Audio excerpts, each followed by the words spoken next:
We're starting this week in review setup off with Smackdown. If you guys are confused why we're starting off with Smackdown, that is because earlier this week, Wednesday, I did upload a separate video on Monday Night Raw, that being the Raw 30th anniversary full show review video. I will leave a link in the top right if you guys are interested in checking out that video. I highly recommend it because Raw 30 was an absolute banger of a show. In this video, we're going to be going over Smackdown in this week in review setup. Episode 197, 3 episodes away from episode 200. We're going to jump right in.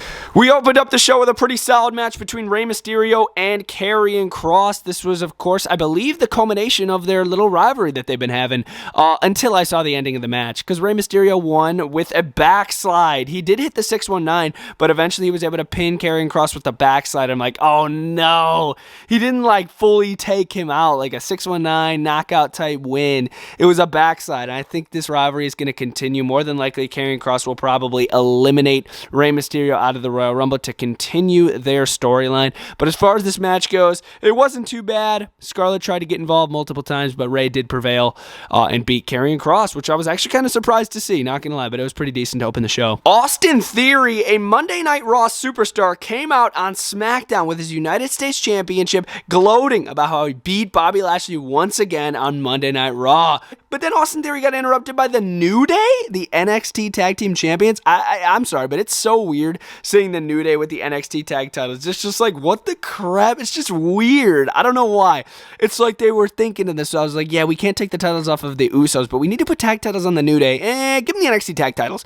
And then The Miz interrupts. I'm like, okay, what's going on here? Are they going to make a tag team match? Austin Theory and The Miz eventually start making fun of each other, but then they turn and then they go after the New Day because obviously they're both heels and the New Day are faces. So let's team up, take out the New Day. But then Bobby Lashley, the Almighty, comes out and just wreaks havoc on everybody. Takes out the New Day, takes out Theory and The Miz. He's just wreaking havoc. He's pissed off after Monday Night Raw, how it went in his United States Championship rematch. But then Brock Lesnar jumps the barricade. He runs in the ring and F5s Bobby Lashley again. And then declares himself to be in the Royal Rumble, which Bobby Lashley's also in. So you got to think they're going to have a little face-off in the Rumble. And maybe does Brock eliminate Bobby or does Bobby eliminate Brock? We'll have to wait and see. But I thought this promo was goofy all over the place. A bunch of guys that were involved in it, like the New Day and The Miz, for no reason, that just got taken out by Bobby. I thought that was pretty cool. I enjoyed it.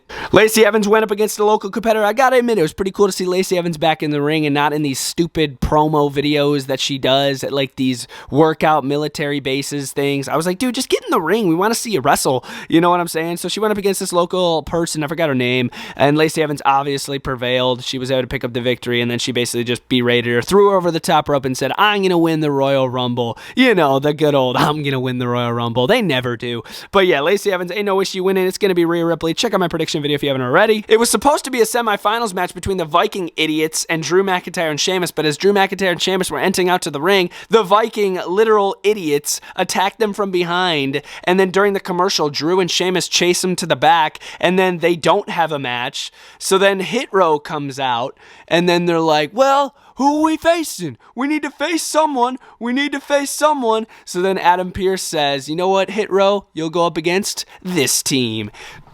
Braun Strowman and Ricochet. Braun Strowman and Ricochet. Yeah, got that brand new Elite 101 Ricochet review on the channel right now. Check it out.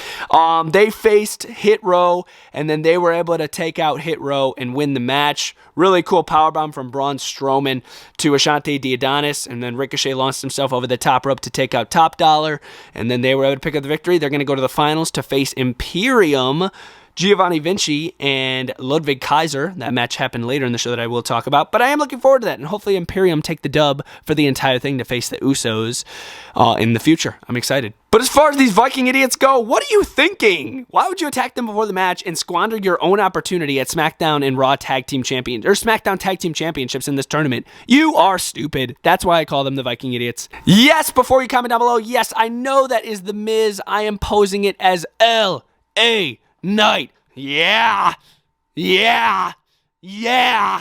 Yeah, LA Knight was out there, and he came out to Bray Wyatt's vintage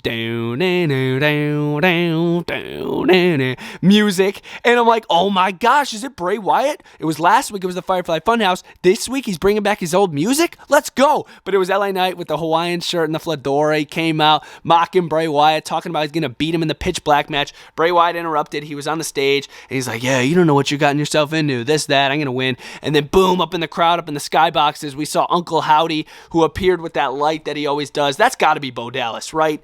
Who is Uncle Howdy? Let me know who you guys think it is down in the comments down below. It's got to be Bo, right? Because it only makes sense. He's the actual real-life brother of Bray Wyatt, so it would be very cool if it was Bo Dallas.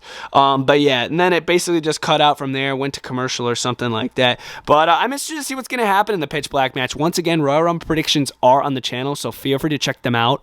And then moving over here is Legado de Fantasma going up against Imperium's Giovanni Vinci and Ludwig Kaiser, the guys that I want to win the entire tournament. And they prevailed in this match, just like I said over there when I was talking about Ricochet and Braun. Giovanni Vinci and Ludwig Kaiser were able to pick up the victory, and I love Imperium, bro. Gunther was not there. I just have him here to impose as Imperium. But yeah, Imperium had a great showing. They had a really cool double team maneuver to pick up the victory. It was like an uppercut into a powerbomb double team. I thought that was really cool, and they were able to take out Legado de Fantasma. Moving over here was our main event of the show. It was Solo Sikoa. Yes, I realize that is Jey Uso going up against Kevin Owens. Brand new Elite 101 Kevin Owens, looking stunning. This match was great. Hard-hitting action between both of them. In the end, it looked like Kevin Owens was about to pick up the victory. He had Solo Sikoa where he wanted him, hit the senton, and then Sami Zayn, the man that was told by Roman Reigns not to appear on anything until the Royal Rumble. Go home. I don't want to see you till the Royal Rumble. But he appeared, and he helped out Solo Sikoa per the orders of Jey Uso, who we saw later in the night, and he helped out Solo from losing against Kevin Owens. And then it ended up in an all-out brawl between Kevin and Solo. Solo accidentally super kicked Sami Zayn. He dropped him, and then Kevin Owens got the best of Solo by powerbombing him on top of the announce desk, which did not break. I'm not sure if it was supposed to, but it didn't. And then he had the steel chair, wailed it over Solo, and then dropped it on the floor right in front of Sami Zayn. But I don't know, just the look on Sami Zayn's face, it didn't look like Sami was afraid that Kevin Owens was going to take him out. Like, yeah, he had his hand in the air. He's like, yo, Kevin, chill. But it didn't look like Sami was afraid of Kevin. I was like, oh, are they conspiracying with each other? Are they working together? Is this actually Sami Zayn trying to take the spot of the Tribal Chief? Will Sami Zayn win the Rumble? I have no clue. But it ended the show with basically nobody winning this match. They sort of just called it off, I guess, as a disqualification. But yes, guys, that was Smackdown in a setup style. This was the go-home show to the Royal Rumble, and I am looking forward to the Rumble. Stay tuned for a full review video dropping on that tomorrow morning. It's going to be an absolute banger after banger, and I'm excited for the Rumble. You guys let me know who you guys think's winning the Royal Rumble down in the comments down below. My predictions are on the channel, so check out that video, and I will see you guys next time. Bretto Live out.